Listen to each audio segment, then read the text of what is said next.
सारी संगत को राधा स्वामी जी। आज हम बात करेंगे टोने टोटके के बारे में, तंत्र मंत्र के बारे में।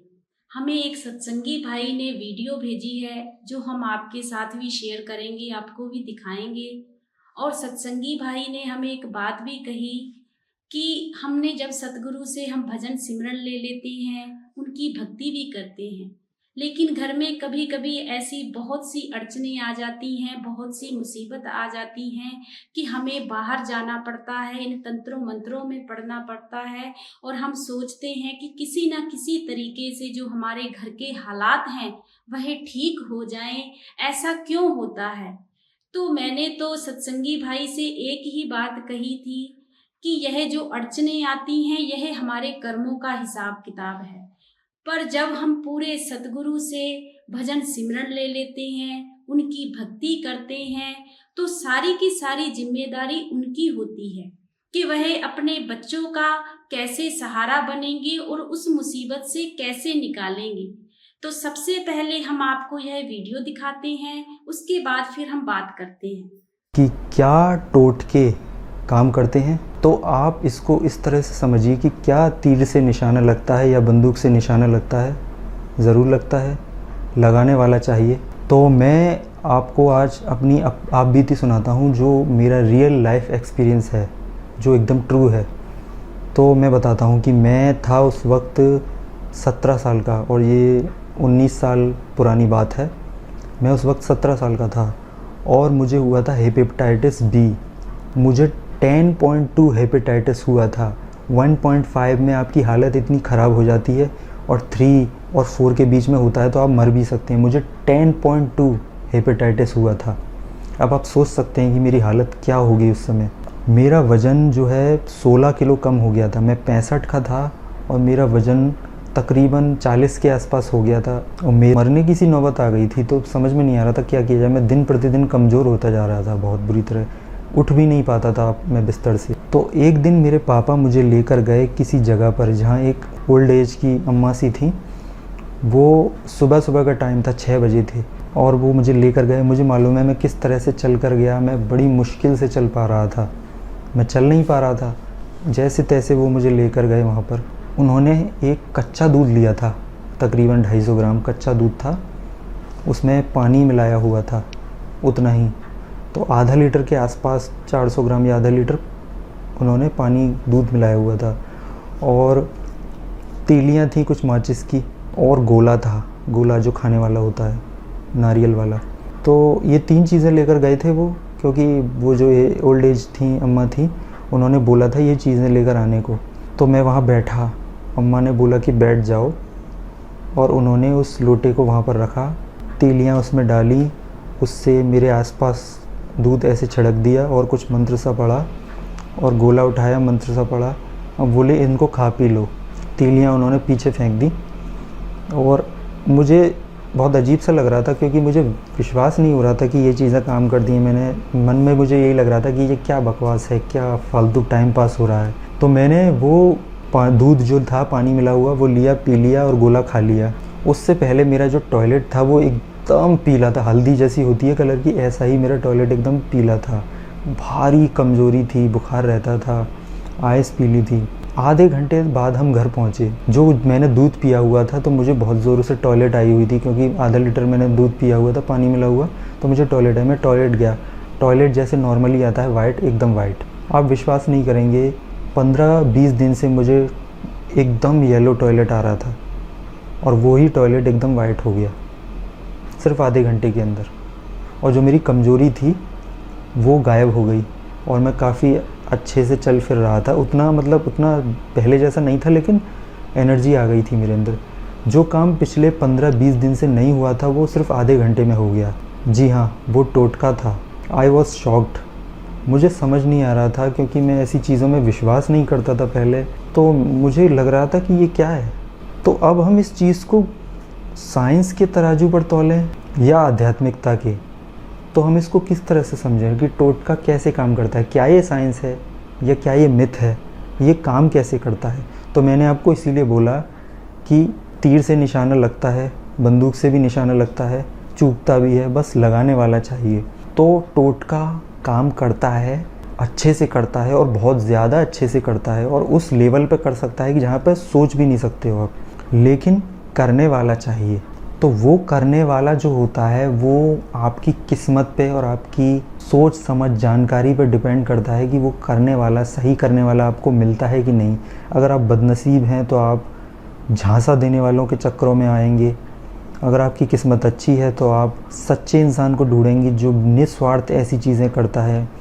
तो आपने यह पूरी वीडियो देखी है, तो इस पर विचार करने वाली बात यह है कि बहुत से ऐसे सत्संगी भाई बहन होते हैं जिनके घर में परेशानियां भी होती हैं, कोई ऐसी अड़चन आ जाती है कि उनकी यह सोच बन जाती है कि शायद अगर हम बाहर जाकर किसी से पूछेंगे और किसी को अपने घर पर लेकर आएंगे, अपने घर का माहौल दिखाएंगे, तो शायद हमारा घर ठीक हो जाएगा, शायद हम उस अड़चन से निकल जाएंगे। पर इस वीडियो में एक लड़के ने यह जो बात कही है बहुत ही विचार करने वाली है। उस लड़के ने कहा है कि जो ट्रीटमेंट करने वाला है वह पूरा होना चाहिए, जो मंत्र देने वाला है वह पूरा होना चाहिए, और जो हमें देख रहा है, संभाल रहा है, वह निस्वार्थ होना चाहिए। तो कहने का मतलब सिर्फ इतना है कि जब हमारे पूरे सतगुरु ने हमें भजन सिमरन दिया हुआ है, वह मंत्र दिया हुआ है, वह पावर हमारे पास है, तो उन मंत्रों से बढ़कर हमारी लाइफ में कुछ हो ही नहीं सकता। अगर हम उन मंत्रों को बड़े प्यार से, बड़े मन से उनका भजन सिमरन करेंगे तो बड़ी सी बड़ी रुकावटें, बड़ी सी बड़ी अड़चनें सतगुरु खुद ना खुद अपने आप मिटाते हैं। मुझे एक बात याद आ गई। एक सत्संगी परिवार था। उस सत्संगी परिवार में उस भाई के दो बेटे थे। जो बड़ा बेटा था उन्होंने भी सतगुरु से भजन सिमरन लिया हुआ था। तो उस लड़के की बहुत ज्यादा ना तबीयत खराब हो गई। जब तबीयत खराब हो गई तो ठीक ही नहीं हो रही थी, तो वह बहुत इलाज कराया डॉक्टरों से भी, लेकिन कोई भी फायदा नहीं पड़ रहा था। अब जो परिवार वाले थे वह कहने लगे कि शायद हमारे घर में किसी ने कोई टोना टोटका कर दिया है, इसी की वजह से हमारा जो परिवार है वह ठीक नहीं रह रहा, और जो भी घर में अड़चने आ रही हैं शायद उसी की वजह से आ रही हैं। तो उन लोगों ने क्या किया कि जब किसी से पूछताछ की तो वह कहने लगे कि आपके घर में तो बहुत ज्यादा अड़चन है, तो हमें आपके घर पर आकर देखना पड़ेगा। अब जो तंत्र मंत्र करते थे वह उनके घर आ गए। जब घर पर आए तो कहने लगे कि भाई आपने यह जो इधर चीजें लगाई हुई हैं ये भी काट दो, जो इधर किया हुआ है यह भी हटा दो, जो भी सामान था इधर से उधर करवाना शुरू कर दिया। कहने लगे कि जो तुम्हारे घर का माहौल है ना वह बहुत ही ज्यादा बिगड़ चुका है, वह ठीक नहीं होगा, इसको ठीक करने के लिए तो हमें फलाना फलानी चीजें करनी पड़ेंगी। परिवार वाले कहने लगे कि आप जैसे कह रहे हो हम कर लेंगे। अब बस वही उन्हीं चीजों में पड़ गए। अब जो सतगुरु ने भजन सिमरन दिया हुआ था वह तो भूल कर ही बैठ गए थे, उसमें मन ही कहाँ लगता था। अब तो वह यह सोचने लगे कि जो भी होगा यह तंत्र मंत्र वाले ही करेंगे। काफी समय बीत गया लेकिन लड़के को कोई भी आराम नहीं मिला। जो चीजें थी वह भी इधर से उधर हटा दी, जो करना था वह सब कुछ उन्होंने किया, फायदा नहीं हुआ। एक दिन उस लड़के की बहुत ज्यादा तबीयत खराब हो गई तो उनके घर एक सत्संगी भाई आया। जब सत्संगी भाई उस लड़के का पता हाल चाल पूछने के लिए आया तो जो उस लड़के के पिताजी थे वह सत्संगी भाई से कहने लगे कि हमारे घर में तो पता नहीं किन चीजों का वास हो गया है, क्या फायदा इतने बड़े सतगुरु से भजन सिमरन लेने का, अगर लोगों के तंत्र मंत्र ही हमारे घर चलने हैं तो फिर क्या फायदा है। जब यह बात उस सत्संगी भाई ने सुनी तो वह बड़ा हैरान हुआ कि यह आप क्या बात कह रहे हो, तुम्हें अपने सतगुरु पर बिल्कुल भी भरोसा नहीं है, कौन से तंत्र मंत्र हैं तुम्हारे घर। तो वह जो सत्संगी भाई कहने लगा कि भाई मेरे तो बेटे को किसी ने कुछ कर दिया है, वह तो बिस्तर से ही नहीं उठ पाता, और हम तो इस सियाने के पास जाते हैं और उन्होंने हमारे घर पे आके सारा कुछ ठीक कराया है। तो वह सत्संगी भाई कहने लगा कि ठीक हुआ। तो वह भाई कहने लगा कि उन्होंने कहा है थोड़ा टाइम लगेगा, ठीक हो जाएगा। फिर उस सत्संगी भाई ने कहा कि भाई जब इतने समय से ठीक नहीं हुआ तो आगे आगे तुम्हें क्या उम्मीद है कि ठीक हो जाएगा। मैं तो इस चीज से हैरान हूँ कि जो हमारे सतगुरु ने हमें इतना अच्छा मंत्र दिया हुआ है, भजन सिमरन दिया हुआ है, अगर तुम उस पर 2.5 घंटे बैठते, आपके तो बेटे ने भी भजन सिमरन लिया हुआ है, अगर वह भी पूरा भजन सिमरन करता तो यह चीजें तो कुछ भी नहीं है। यह तो तुम्हारे मन का वहम है, ऐसा कुछ भी नहीं है। जो शारीरिक शरीर में दुख सुख आते हैं वह तो हमारे कर्मों का हिसाब किताब है, पर तुम पता नहीं किनके चक्रों में पड़ गए हो। भाई अपने सतगुरु का शुक्राना करो, उसके पास जाओ, सत्संग सुना करो, सेवा करा करो, अपने बेटे को भी वहां लेकर जाओ। इन तंत्रों मंत्रों में अगर तुम फंस गए तो तुम अपने पूरे सतगुरु को बिल्कुल भूल जाओगे। यह मेरी बात हमेशा याद रखना, और आगे जो तुम्हारे बच्चे आएंगे वह भी इन चीजों की तरफ बढ़ जाएंगे। आगे तुम्हारी मर्जी है। ऐसी जब बातें उस सत्संगी भाई ने उस सत्संगी भाई को कही तो उनके मन में बहुत इस चीज को लेकर उन्होंने सोचा कि यह जो सत्संगी भाई बातें कह रहा है यह तो बहुत सच मानने योग्य है, कि हमारे जब पूरे सतगुरु ने हमें भजन सिमरन दिया है, ना तो मेरा बेटा उस भजन सिमरन को करता था, जब से उन्होंने भजन सिमरन लिया था कभी बैठा ही नहीं था, और जो मैं करता था मैं भी इन तंत्रों मंत्रों में फंस चुका हूँ। इस घर के माहौल को देखकर मेरा भी छूट गया है, तो हमारे सतगुरु हमारी मदद कैसे करेंगे। अब जब यह बात उन्होंने समझी तो उन्होंने अपने बेटे से कहा, बेटा हम बहुत बड़ी भूल कर रहे हैं। जब हमारे सतगुरु ने हमें भजन सिमरन दिया हुआ है तो हम अपने सतगुरु के पास चलते हैं, उनको जाके अर्ज करते हैं कि सतगुरु हमारे पे जो भी दुख तकलीफ है वह ठीक करो।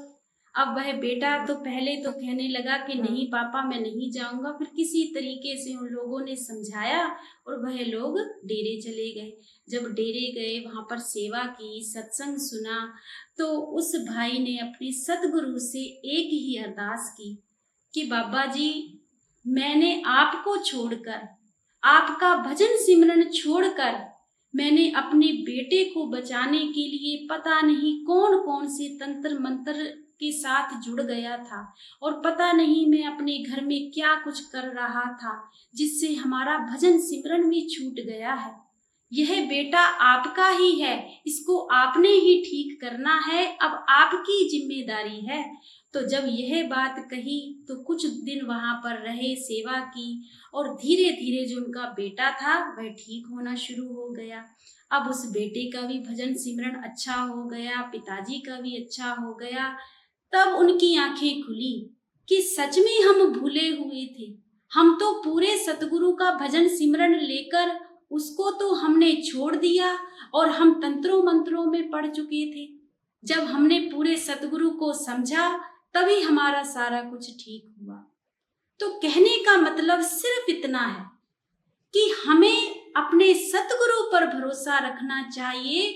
जब हम उसकी भक्ति करेंगे, उस मंत्र का जाप करेंगे, तो बड़े से बड़े जब काल को वह सतगुरु संभाल सकता है, उसको हमारे इर्द गिर्द नहीं घूमने देता, उसको हमारा बुरा नहीं करने देता, तो यह चीजें क्या हैं? यह हमारी मन की सोच है। तो आप सभी का इस वीडियो के बारे में क्या विचार है कमेंट करके जरूर बताइएगा।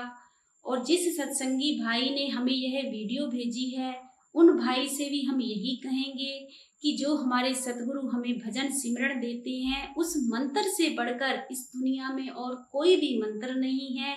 दुख सुख तो जिंदगी का खेल है, तो हमें अपने सतगुरु पर ही भरोसा रखना चाहिए, विश्वास रखना चाहिए और शुक्राना करना चाहिए। राधा स्वामी।